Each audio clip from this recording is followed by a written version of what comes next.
Pinasasaktan si mom. Yan. So boss, salamat. Ngayon, nagpa-Jollibee pa si Bossy. And Saturday na.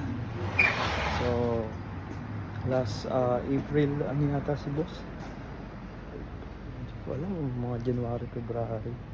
Tapos tiga ano sila, tiga Valenzuela. Then tinapos lang natin yung session sa kanya. And who's next? Happy Saturday, si Madam, nagtatato pa, si Buwan. Then tomorrow morning, di tayo sa shop. So sa lahat ng gusto mo pa-tattoo, down to Villa Free layout and schedule, revisable until I meet your expectations. And nag-brown out, dito tayo nagtattoo sa labas kanina. Patuloy lang ha, laging sipagan, lupitan, galingan. Thank you Lord, and who's next?